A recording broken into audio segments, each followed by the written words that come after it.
بالله من الشيطان الرجيم. بسم الله الرحمن الرحيم. ويل للمطففين الذين إذا اكتالوا على الناس يستوفون وإذا كالوهم أو وزنوهم يخسرون ألا يظن أولئك أنهم مبعوثون ليوم عظيم يوم يقوم الناس لرب العالمين. قال الله عز وجل: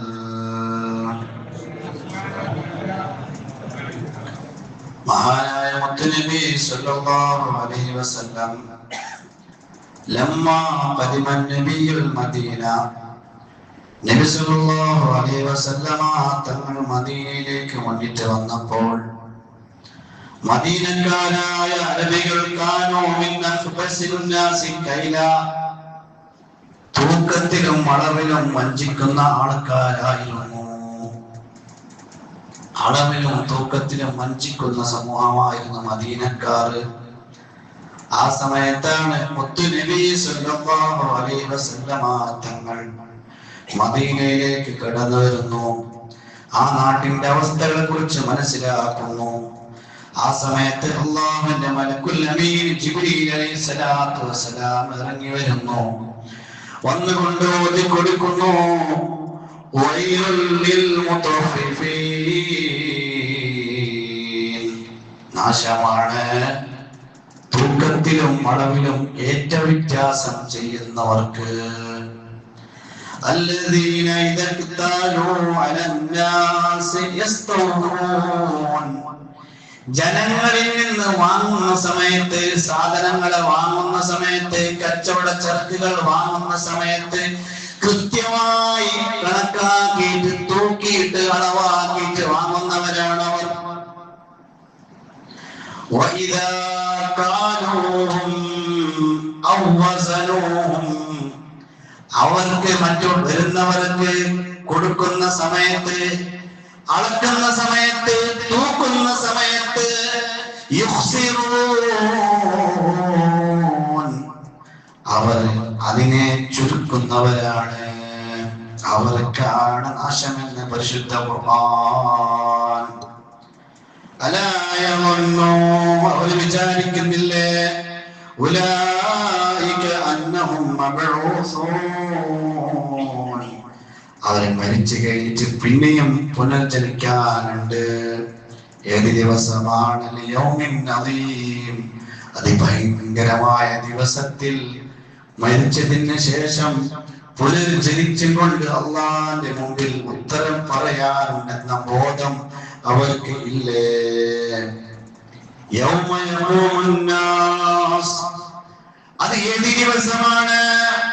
യൗമ യഖൂമുൻ നാസു മിൻ ഖുബൂരിഹിം, ജനങ്ങൾ ഇസ്രാഫീൽ അലൈഹിസ്സലാത്തു വസ്സലാം രണ്ടാമത്തെ ഊതി കഴിഞ്ഞാൽ ഖബറുകളിൽ നിന്ന് പുനർജനിക്കുന്ന, എഴുന്നേൽക്കുന്ന ദിവസം. എന്നിട്ട് ജനങ്ങൾ നിന്നുകൊണ്ട് യൗമ യഖൂമുൻ നാസു ലിറബ്ബിൽ ആലമീൻ, അല്ലാഹുവിന്റെ മുമ്പിൽ സൃഷ്ടികളെല്ലാം താണവരായി ശരണായി നിൽക്കുന്ന ദിവസത്തിൽ, അന്ന് ചോദ്യത്തിന്, ഈ വഞ്ചനയ്ക്ക് ഉത്തരം പറയാനെന്ന ഭാവന അവർക്കില്ലേ? അതുകൊണ്ട് നിങ്ങൾ എന്താക്കരുത്? കച്ചവടത്തിൽ വഞ്ചിക്കരുത്. വഞ്ചന പാടില്ല. ഇത് ഒരു വിഷയമല്ല. കച്ചവടത്തിന്റെ കാര്യത്തിൽ ഇവിടെ ഒന്നല്ല, ഒരുപാട് വിഷയങ്ങൾ ചർച്ച ചെയ്യാൻ. ആധുനിക കാലഘട്ടത്തിൽ ഒരു മരക്കച്ചവടമാണെങ്കിൽ ആ മരത്തിൽ നിന്നുള്ളതായ വഞ്ചന രൂപത്തിൽ അതിലേക്ക് പെയിന്റ് അടിച്ചിട്ട്, അതിനെ കളർ വെച്ചിട്ട്, കാണുന്ന ഷോ ആക്കിയിട്ട് കച്ചവടം ചെയ്യുന്നത് വഞ്ചനയാണ്. അടക്ക കച്ചവടക്കാരനെയോ നല്ല വിലയുള്ള നല്ല ക്വാളിറ്റിയുള്ള അടക്കിയും ക്വാളിറ്റി ഇല്ലാത്ത അടക്കിയും മിക്സ് ചെയ്യുന്നു. എന്നിട്ട് കച്ചവടക്കാർക്ക് പൊട്ടീസാക്കുന്ന മേലെന്താക്കും, നല്ല പൊട്ടിക്ക് നല്ല ഉണങ്ങി അടക്കി വെക്കും, താഴത്തെ അടിയിൽ നല്ല ഉണങ്ങാത്ത ചണ്ടി അടക്കി വെക്കും. എന്നിട്ട് കൂട്ടി നല്ല അടക്ക, അടിപൊളി അടക്ക്. കച്ചവടക്കാരൻ ചെയ്യും, വീട്ടിൽ 2-4 കിടക്കുവാ നല്ല ഇടയ്ക്ക ഓനെ ഫുള്ള് റേറ്റിട്ട് കൊടുക്കും. പാവം ആ കച്ചവടക്കാരൻ കൊണ്ടുപോയിട്ട് മറിച്ച് നോക്കുമ്പോ അടിയിലെല്ലാം കുരണ്ടല്ലേ പേരല്ലോ, എല്ലാ പേരൊന്നും അറിയില്ല. കച്ചവടം കൃഷിക്കുന്നത് തന്നെയാണ് ഇങ്ങനെ പറ്റിക്കുന്നവർ. അത് അരിയാണെങ്കിലും നെല്ലാണെങ്കിലും സ്വർണമാണെങ്കിലും വെള്ളിയാണെങ്കിലും ഫ്രൂട്ടാണെങ്കിലും ഏതാണെങ്കിലും കച്ചവടത്തിൽ വഞ്ചന കാണിക്കുന്നവർക്ക് നാശമുണ്ട്. അല്ലാഹു തആല പറയുകയാണ്. കണ്ണിത്തുസ്താദിന്റെ ചരിത്രം നമുക്ക് കേൾക്കുന്നുണ്ടല്ലേ, എത്ര വട്ടം കേട്ട്. കണ്ണിത്തുസ്താദ് മരക്കച്ചവടക്കാരനാണ്. കണ്ണിത്തുസ്താദ് മരക്കച്ചവടക്കാരനായിട്ട് മില്ലിലുണ്ടാക്കി വരുന്ന കച്ചവടക്കാർക്ക് മരം കാണിച്ചു കൊടുക്കും. ഈ ഒട്ടമുണ്ട്, ഈ ഓട്സ് മുടി അങ്ങനെയുണ്ട്, പറഞ്ഞിട്ടാണ് പോലെ കച്ചവടം ചെയ്യല്. വയറൊക്കെ നമ്മൾ പറയും, പക്ഷേ അതിൽ നിന്ന് പാഠം ഉൾക്കൊള്ളുന്നില്ല എന്നതാണ് വിഷയം. സ്വർണ്ണ കച്ചവടം ഇപ്പൊ സാധാരണമായി സ്വർണ്ണ കച്ചവടം പീടിയെന്ന് സ്വർണം വാങ്ങലും കൊടുക്കലും ചെയ്യലുണ്ട്. ഇസ്ലാമിന്റെ ശരീഅത്ത് എങ്ങനെയാ പറയുന്നത്, ഫിഖ് എങ്ങനെയാ പറയുന്നത്? പഴയ സ്വർണം കൊടുത്തിട്ട് പുതിയ സ്വർണം വാങ്ങുമ്പോൾ എത്രയാണ് സ്വർണം അത്ര തന്നെ വാങ്ങണം. സ്വർണത്തിന് പകരം സ്വർണമാണെങ്കിൽ അത് മിസാല് വേണം, ഒരുപോലെ ആയിരിക്കണം, റൊക്കമായിരിക്കണം. ഇതൊക്കെ ശർത്താണ്. ഒരേ അളവാവണം, ആ സ്പോട്ട് ആവണം, അപ്പോൾ തന്നെ കൈമാറണം. നാം ചെയ്യാറെങ്ങനെയാണ്? എന്റെ കയ്യിൽ 2 പവൻ സ്വർണ്ണം ഉണ്ടെന്ന് വെച്ച പഴയത് കൊണ്ടുപോയി പീടികയിൽ കൊടുക്കുന്നു. എനിക്ക് 5 പവന്റെ സ്വർണ്ണ മാല വേണമെന്ന് പറയുന്നു. ഒരു തൂക്കുന്നു, അവിടെ വെക്കുന്നു, എന്നിട്ട് 5 പവന്റെ സ്വർണ്ണം ഇനി കണക്കെടുത്തിട്ട് മറ്റു മാറ്റി ബാക്കി കൊടുത്താൽ മതി. ഇത് തൊഴുത്തല, ഇത് പറ്റല, കുറ്റം കിട്ടും. അതിൽ വഞ്ചന വരും, അത് ചിലപ്പോ പലിശ വരും. അതുകൊണ്ടാണ് ഫുഖഹാക്കൾ പറഞ്ഞത്, നിങ്ങൾ സ്വർണത്തിന് പകരം സ്വർണം കച്ചവടം ചെയ്യുമ്പോൾ, നമ്മൾ സാധാരണമായി പഴയ സ്വർണം കൊടുത്ത് പുതിയ സ്വർണം വാങ്ങുമ്പോൾ എന്ത് ചെയ്യണം? ഫുഖഹാക്കൾ പഠിപ്പിച്ചത്, പഴയ സ്വർണം ആദ്യം വിൽക്കുക, അതിന്റെ പൈസ കൈപ്പറ്റുക, എന്നിട്ട് ആ പൈസ കയ്യിൽ പിടിച്ചതിന് ശേഷം പിന്നെ പുതിയ സ്വർണം വാങ്ങുക, എന്നിട്ട് അതിന്റെ പൈസ അടക്കുക. ഹറാമിൽ നിന്ന് ഒഴിവാക്കാൻ വഴിയാണ്. അല്ലാതെ ഈ 2 പവൻ സ്വർണം കൊടുത്തിട്ട് 3 പവൻ സ്വർണം വാങ്ങാൻ പറ്റില്ല, സഹിയാവൂല. ഫുഖഹാക്കൾ ചെയ്യേണ്ട അടിസ്ഥാനത്തിൽ വഞ്ചന വരും. തേങ്ങ അതുപോലെ തന്നെ, അടക്കയാലും അതുപോലെ തന്നെ, ഏത് കച്ചവടമായാലും വഞ്ചന പാടില്ല. എത്രത്തോളം വഞ്ചിച്ചവന് പോലും വഞ്ചിക്കില്ല. ഇസ്ലാം എത്ര സുന്ദരമാണ്. നിന്നെ വഞ്ചിച്ചവനെ പോലും നീ വഞ്ചിക്കരുത് എന്ന് പഠിച്ച മുത്ത് നബി അനുയായികളാണ് നാം. അതുകൊണ്ട് കച്ചവടത്തിൽ ഉള്ളിലൊന്ന് വെക്കുക. തേങ്ങ ആണെങ്കിലും മടക്കാണെങ്കിലും റബ്ബറാണെങ്കിലും ഉള്ളിലെന്ന് വെച്ച് പുറത്ത് നല്ല ഭംഗിയാക്കുക. ഇന്നത്തെ ആധുനിക കാലഘട്ടത്തിൽ എല്ലാ കച്ചവടം ഷോ ആണ്. പീടിയിൽ മുമ്പിലുണ്ടാവും നല്ല അടിപൊളി തിളങ്ങുന്ന രൂപത്തിൽ ഈ ജനങ്ങളെ വരുന്നതിനെ ആകർഷിക്കാൻ വേണ്ടിയിട്ട് നല്ല അട്രാക്ഷൻ ആക്കിയിട്ട് വെക്കും. ഉള്ളിലെല്ലാം ഒന്നുകാണ്ടാണ്ടാവും. വേണ്ടുന്നതും വേണം. ഫസ്റ്റ് ക്ലാസ്സും സെക്കൻഡ് ക്ലാസ്സും തേർഡ് ക്ലാസ് എല്ലാം ഉണ്ടാവും. പുറത്ത് കാണാൻ അടിപൊളി. എന്നിട്ട് ബാക്കി എന്ത് പറയല്? ഫസ്റ്റ് ക്വാളിറ്റി റമദാൻ മാസത്തിൽ വന്ന് അടിപൊളി വെരി വെരി അഡ്വർടൈസ്മെന്റ്. ഇങ്ങനെ ചെയ്തിട്ട് കച്ചവടം ചെയ്യുന്നവർക്ക്, വഞ്ചിച്ച് കച്ചവടം ചെയ്യുന്നവർക്കാണ് പറയുന്നത് ഇതിവിടെ തൂക്കത്തിലും അളവിലും പറഞ്ഞെങ്കിൽ ഉദ്ദേശം എന്താണ്? വഞ്ചിക്കുന്നവർക്കാണ് നാശം. വഞ്ചന ഒരിക്കലും മുഅ്മിന്റെ ലക്ഷണമല്ല, അത് പാടില്ല.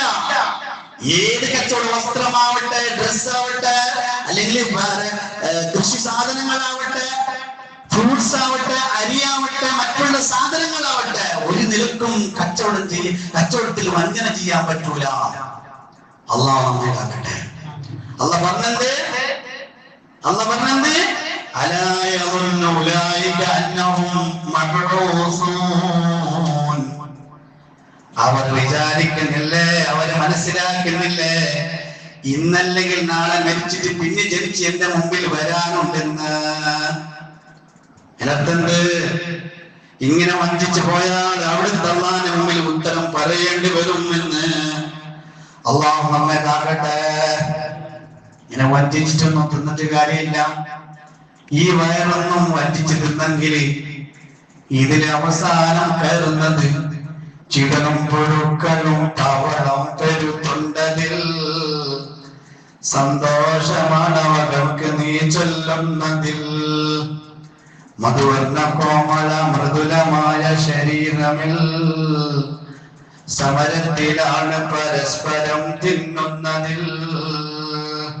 ഇങ്ങനെ വഞ്ചനാക്കിയിട്ട് നല്ലോണം പൈസ ഉണ്ടാക്കിയിട്ട് പണ്ടെടുത്തിട്ട് തേക്കൂട്ടിട്ട് പോകേണ്ട അടുത്തേക്ക് നിന്റെ ഈ വയറെല്ലാം പശുക്കൾ തിന്നേണ്ട വയറാണ്. അല്ലാഹു കാക്കട്ടെ, അല്ലാഹു കാക്കട്ടെ, അല്ലാഹു കാക്കട്ടെ. ഇന്ന് പയം പൊലിപ്പിക്കുന്നതുണ്ട്. പഴങ്ങൾ കേടാതിരിക്കാൻ വേണ്ടിയിട്ട് ജനങ്ങളെ വഞ്ചിക്കാൻ വേണ്ടി മരുന്ന് സ്പ്രേ ചെയ്യുന്നു. തെറ്റാണ്. ജനങ്ങളെ ആരോഗ്യത്തിനോട് കളിക്കുന്നതാണത്. ആധുനിക സമൂഹത്തിന് രോഗം പകരാനുള്ള കാരണം നമ്മുടെ ഭക്ഷ്യസാധനങ്ങളിൽ രാസായനിക മിക്സ് ചെയ്യുന്നു, സ്പ്രേ ചെയ്യുന്നു. കെടാതിരിക്കാൻ വേണ്ടി മത്സ്യങ്ങളിൽ പോലും, മാംസങ്ങളിൽ, മത്സ്യങ്ങളിൽ എല്ലാത്തിലും ഇന്ന് സ്പ്രേ, ഇഞ്ചക്ട്, രാസവസ്തുക്കൾ കയറ്റിയിട്ട് കച്ചവടത്തിന് ലാഭം ഉണ്ടാക്കാൻ വേണ്ടിയിട്ട്, വസ്തുക്കൾ കെടാതിരിക്കാൻ വേണ്ടിയിട്ട് ജനങ്ങളെ വഞ്ചിച്ച് ജനങ്ങളുടെ ആരോഗ്യത്തിന് മേൽ കൈയെടുക്കുന്ന രൂപത്തിലുള്ള കച്ചവടങ്ങളാണ്. വളരെയധികം ശ്രദ്ധിക്കേണ്ടതാണ്. ഒരിക്കലും അല്ലാഹു പൊരുത്തപ്പെടല. അല്ലാഹു നമ്മെ കാക്കട്ടെ. നല്ലോണം ശ്രദ്ധിക്കേണ്ട കാര്യം, ഇന്ന് ഡോക്ടർമാർ പറയുന്ന കോഴിയും മറ്റും കാര്യങ്ങളാണ്. ഇന്നത്തെ ഈ ജ്യൂസും അതുപോലെ തന്നെ ഫ്രൂട്ട്സും എല്ലാം